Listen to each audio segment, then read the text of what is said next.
மாற்றி யோசிச்சேங்க.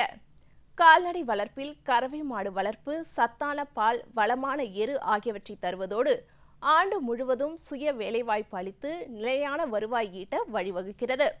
விவசாயம் செய்ய போதிய இடம் இல்லாவிட்டாலும் சிறிய இடம் இருந்தாலும் போதும், கறவை மாடுகளை வளர்த்து லாபம் பெறலாம்.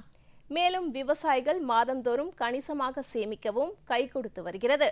அந்த வகையில் லாபகரமான முறையில் கறவை மாடுகளை வளர்த்து பயனடைந்த சேலம் மாவட்டம் தெற்கத்தியான்காடு கிராம வேளாண்மையாளர் வி. பரமசிவம் அவர்கள் தரும் செய்திகள்.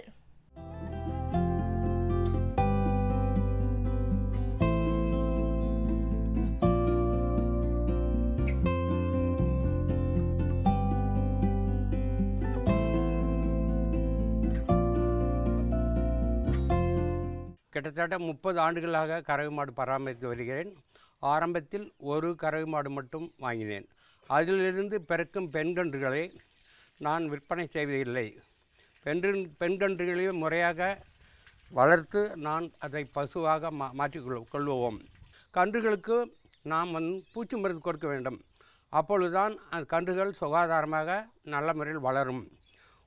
ஒரு கன்று 10 மாதத்துக்குள் அது சினைப்பிடிக்கும் பருவ தன்மைக்கு அதனுடைய உடல் வளர்ச்சி ஆரோக்கியமாக இருக்குமாறு நாம் பார்த்துக்கொள்ள வேண்டும். கறவை மாடுகளுக்கு கோமாரி முதலிய தொண்டை அடைப்பான், வெக்க நோய் போன்ற வியாதிகள் வராத அளவுக்கு மருத்துவமனைகள் மூலம் கிடைக்கக்கூடிய ஆலோசனைகள் பெற்று தடுப்பூசிகளை முறையாக பயன்படுத்த வேண்டும். கால்நடைகளை அவசியம் நாம் இன்சூரன்ஸ் செய்திருந்தால் நம் விவசாயிகள் இழப்புக்கு ஆளாக மாட்டார்கள். கறவை மாடுகளுக்கு அடர்த்தியம் கொடுக்க வேண்டும். கால்நடை பராமரிக்கும் கொட்டகை மிகவும் தூய்மையாக இருக்க வேண்டும். சிறுநீர் மற்ற இனங்கள் தேங்கக்கூடாது. அந்த மாதிரி தேங்கும்போது கறவை கறந்த பின் அதில் படுத்து எந்திரிப்பதால் அந்த பால் காம்பு துவாரங்களில் கிருமிகள் உள்ளே சென்று மடி வியாதி வர்றதுக்கு, காம்பு வியாதி வர்றதுக்கு வாய்ப்பு இருக்குது. அதுக்கு நாம் உரிய நேரத்தில் தெரிந்து மருத்துவம் பார்த்தால் மட்டும்தான் மாட்டினுடைய காம்பு கெடாமல் இருக்கும். அது மாதிரி கோமாரி வியாதி வரும்போது முன்னாடியே தடுப்பூசியை நம்ம போட்டுவிட்டால் மாடுகளுக்கு இழப்பு இருக்காது. அப்பொழுதுதான் கன்றுக்கும் பாதிப்பு இருக்காது, அந்த காம்பு போன்றவையும் பாதிக்கப்படாமல் இருக்கும். விவசாயிகள் கூபாபுல் போன்ற பசுந்தீவனத்தை கொடுக்கலாம். மற்றபடி NP21, கோ3, கோ4 இந்த மாதிரி பல வகையான பசுந்தீவனங்கள் இருக்குது.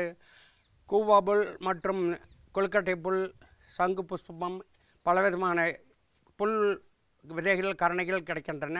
கால்நடை மருத்துவமனைகள் மற்றும் பால் பண்ணையில் பெற்று நாம் கொடுக்க வேண்டும். அது தவிர அடர்த்தியமனும் கொடுக்க வேண்டும். அடர்த்தியமனு கொடுப்பதனால் அது சரிவிகித கலப்புணவு மாதிரி மாட்டுக்கு தேவையான அனைத்து வகையான உணவு சத்துக்களும் அதில் அடங்கியிருக்கிறது என்பதை தெரிவித்துக் கொள்கிறேன். கால்நடைகளை வெயில் காலத்தில் நாம் அதுக்கு குளிர்ச்சியாக இருக்கிற அளவுக்கு பார்த்துக்கொள்ள வேண்டும்.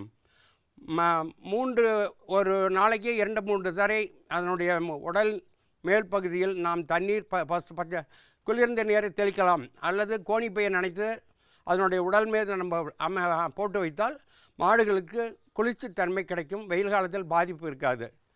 சுத்தமான பால் பெறுவதற்காக நாம் பால் கறக்குவதற்கு முன் மடியை வெந்நீரில் கழுவி விட்டு வெண்மையான துணியால் துடைத்து விட வேண்டும். அதன் பிறகு பாலை கறக்க வேண்டும்.